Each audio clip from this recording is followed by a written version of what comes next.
আমি প্ৰতিদিনে ব্যৱহাৰ কৰা এটা প্ৰয়োজনীয় সামগ্ৰী হ'ল টুথপেষ্ট। আমি জানি লওঁ আহক এই টুথপেষ্টৰ বিষয়ে কেইটামান দৰকাৰী কথা। নাম্বাৰ 1 চাব টুথপেষ্টৰ এই তলত আপুনি তলৰ পেকেটত এইটো দেখা পাইছেনে? এনেকুৱা এটা চিম্বল দেখা পাব।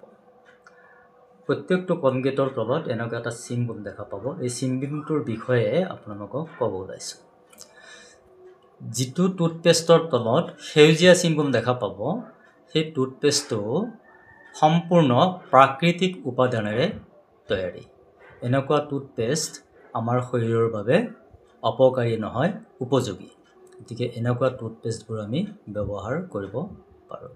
নাম্বাৰ 2 কিছুমান টুথপেষ্টৰ তলত আপুনি ৰেড দেখা পাব। এই চিম্বলটো ৰঙা দেখা পাব। যদি ৰঙা দেখা পায় তেতিয়াহ'লে আমি বুজিব লাগিব যে এই টুথপেষ্টটো কিছুমান নেচাৰেল প্ৰাকৃতিক উপাদান আৰু কিছুমান ৰাসায়নিক উপাদানেৰে তৈয়াৰী। প্ৰাকৃতিক আৰু ৰাসায়নিক উপাদানেৰে তৈয়াৰী টুথপেষ্টবিলাকৰ তলত এনেকুৱা ৰঙা চিম্বল দেখা পাব।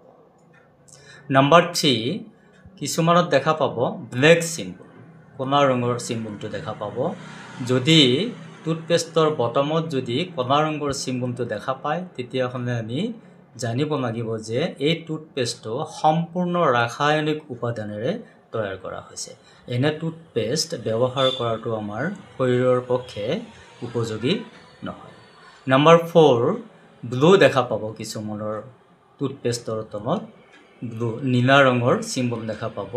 যদি নীলা ৰঙৰ চিম্বলটো দেখা পায় তেতিয়াহ'লে বুজি পাব লাগিব যে এই টুথপেষ্টটোত কিছু প্ৰাকৃতিক উপাদান আৰু কিছু মেডিচিন মিহলোৱা আছে।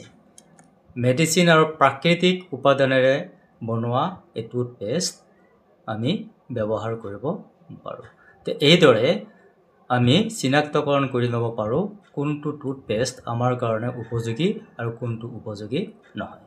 যদি আপোনালোকে এনেকুৱা প্ৰয়োজনীয় টিপছবোৰ জানিব বিচাৰে তেতিয়াহ'লে চেনেলটো ছাবস্ক্ৰাইব কৰি ল'ব পাৰে। নমস্কাৰ।